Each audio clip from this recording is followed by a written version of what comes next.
Bismillahirrahmanirrahim. Assalamualaikum warahmatullahi wabarakatuh. Pada kesempatan ini, saya sebagai guru bimbingan konseling kelas 10 akan menyampaikan mengenai pemecahan masalah siswa yang ditemukan pada bulan Desember tahun 2022. Yang akan kita bahas pada kesempatan ini seperti biasanya berkaitan dengan deskripsi permasalahan, akar permasalahan, alternatif solusi, hasil pemecahan masalah, serta sumber rujukan yang digunakan dalam penyampaian masalah kali ini. Pertama-tama marilah kita bahas mengenai deskripsi permasalahan. Adapun deskripsi permasalahan yang terjadi di bulan Desember tahun 2022 sebagai berikut. Belajar merupakan masalah yang selalu dihadapi setiap siswa dalam kesehariannya. Siswa menunjukkan kebiasaan belajar yang berbeda-beda.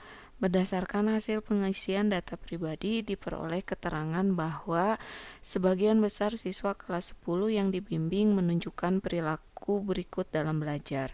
Yang pertama, belajar hanya menjelang ujian atau ulangan saja. Yang kedua, umumnya belajar seperlunya saja sehingga butir-butir pengetahuan masih kabur dan banyak terlupakan. Ketiga, sesaat sebelum berangkat sekolah barulah siswa ribut mengumpulkan buku dan peralatan yang perlu dibawa. Artinya tidak dipersiapkan terlebih dahulu atau pada malam harinya sehingga mendadak untuk dikumpulkan di pagi hari dan itu menyita waktu yang cukup banyak. Berdasarkan deskripsi tersebut, maka disimpulkan akar permasalahannya sebagai berikut. Siswa menunjukkan kebiasaan belajar yang buruk. Kebiasaan belajar yang buruk akan mempersulit memahami pengetahuan, menghambat kemajuan, dan akhirnya mengalami kegagalan secara akademik. Adapun alternatif solusi yang bisa dilaksanakan oleh saya sebagai guru bimbingan konseling adalah sebagai berikut. Yang pertama, melaksanakan bimbingan klasikal dengan tema pembentukan kebiasaan belajar yang baik. Kemudian yang kedua, dilaksanakan konseling individual di mana siswa diarahkan untuk lebih bertanggung jawab terhadap kewajibannya sebagai seorang pelajar. Yang ketiga, dilaksanakan bimbingan kelompok, di mana di dalamnya membahas tentang dampak kebiasaan belajar yang buruk. Dan yang keempat, dilaksanakan konseling kelompok dengan tema mengevaluasi kebiasaan belajar yang dilakukan siswa. Kemudian konsultasi orang tua. Tujuannya untuk menggali informasi mengenai kebiasaan belajar siswa di rumah. Dan yang terakhir adalah himpunan data siswa. Di sini ada data pribadi, data nilai, data wawancara dengan wali kelas, dan guru mata pelajaran. Semua data ini diperlukan untuk menganalisa latar belakang atau penyebab siswa tidak belajar sesuai dengan seharusnya.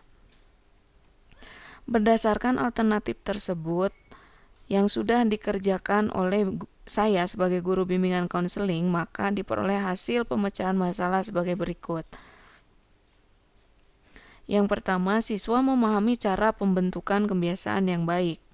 Artinya cara pembentukan kebiasaan belajar yang baik yang diharapkan sesuai dengan kewajiban seorang siswa, di mana seorang siswa harus memanage waktunya untuk salah satunya belajar secara terjadwal.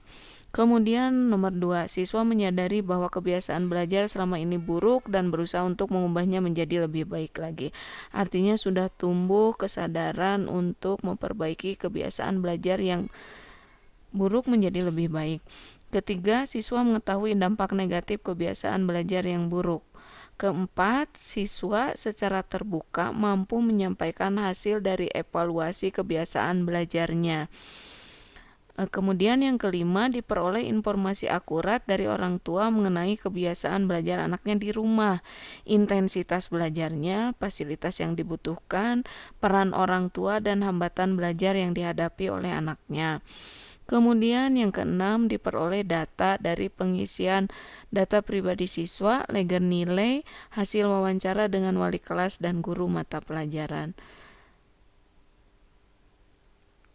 Sumber rujukan yang digunakan dalam pemecahan masalah siswa adalah sebagai berikut.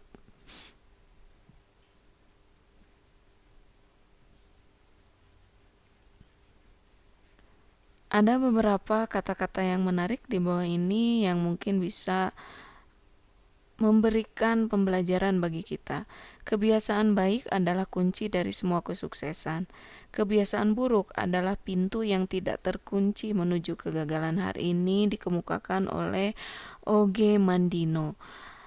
Mudah-mudahan dengan kata-kata ini bisa memacu kita untuk belajar lebih baik lagi dari sebelumnya, karena ketika kita memiliki atau menetapkan diri dengan kebiasaan belajar yang buruk, maka tidak akan jauh dari kegagalan dan senantiasa kegagalan itu akan merugikan diri kita sendiri.